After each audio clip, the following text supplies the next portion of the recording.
Before the AP team, I feel like AP wasn't like buzzing around Allatoona as much as it is now. And I think it's partly because of how well we've advertised it and how much it's out there now. We have bulletin boards saying like take AP classes, and it's just so many teachers are promoting it now more than they used to. Pretty much changing a whole culture shift.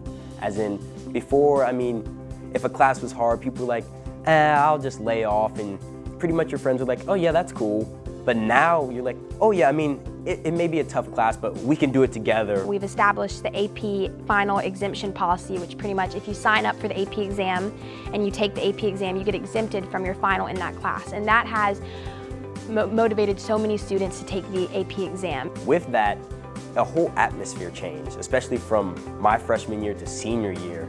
Kids, I mean, our number of AP exams went up. More kids are talking about, I'm excited to take this AP class or take this AP exam.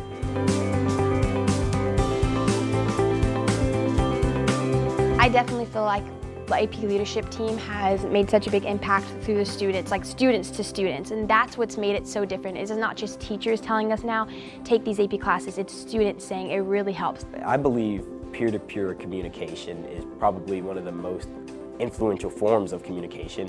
I mean, when you hear your friends talking about taking more AP classes, that weighs a little more heavily to a student as opposed to your teachers that you're like, oh yeah, they say that to everyone.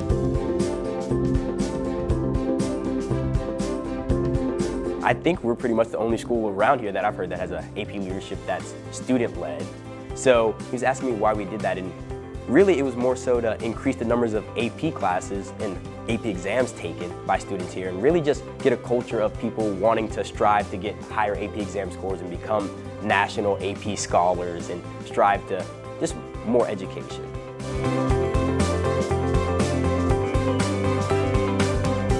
So I believe easing into the AP track is pretty much a good way to start. I took AP Human Geography. That was my one AP class as a freshman, so I didn't go 8 AP classes from the start. So I started off easy, and AP Human Geography is a great intro class. The biggest advice I would give, and I say this all the time, is take your freshman year seriously. I always say that, but it's so important because I know a lot of my friends that comes around to their end of their junior year, the beginning of their senior year, and they're like, oh man, I wish I could get into UGA and Georgia Tech, but I didn't take my freshman year seriously. I slacked off. I didn't challenge myself with AP Human Geography, which was a great opportunity. I could have gotten that AP credit freshman year, and I didn't take my classes seriously, and now I'm paying for it because freshman year counts just as much as sophomore year, junior year, senior year. It's just as important to colleges, and I feel like that is a big regret that a lot of high schoolers have.